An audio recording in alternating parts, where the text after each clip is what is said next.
Setelah mati, kita bisa lahir di 6 alam berbeda. Ini loh, manusia, binatang, hantu kelaparan, neraka, asura, dewa. Kita nggak tahu. Mau tahu rasanya?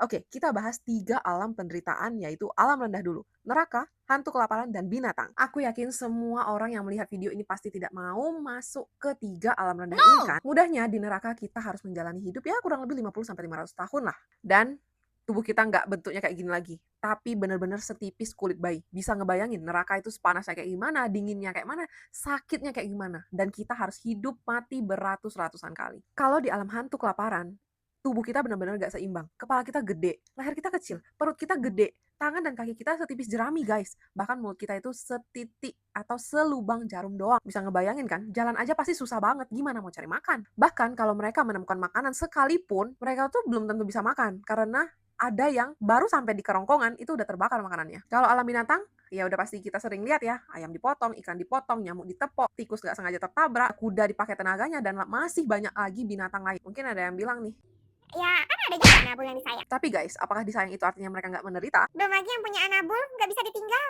Kalau kita baru pergi 15 menit doang ke warung, mereka udah nangisnya kayak seabad, kayak ditinggal bener-bener lama gitu kan. Jadi mereka tetap menderita kan? Terus kalau alam tinggi gimana? Jangan. Dan pikir jadi dewa itu enak, teman-teman. Ya memang enak ya kalau kita mikirin sesuatu bisa langsung dapat, tapi di sana juga merasakan iri hati, sakit hati, terpotong, dan lain-lain.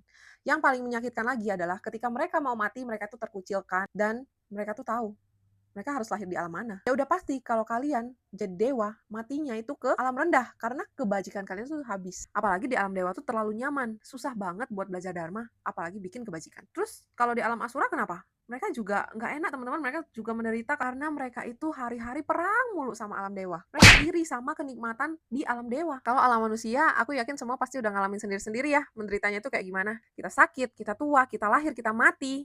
Kita juga berpisah sama hal-hal yang kita sukai. Seringkali kita ketemu hal-hal yang gak kita sukai. Kita nggak dapat apa yang kita mau. At the end, semua alam itu menderita teman-teman. Tapi satu hal yang pasti, hanya lahir jadi manusialah kita bisa mencapai kebudayaan yang lengkap dan sempurna dan bebas dari semua penderitaan. Jadi manusia memang menderita, memang. Tapi setidaknya kita masih bisa belajar dharma itu dengan optimal teman-teman. Di alam lain, ya nggak bisa. So, biar kita bisa lahir jadi manusia lagi, yuk kita latih sila bareng-bareng dan banyak-banyak dedikasi deh teman-teman.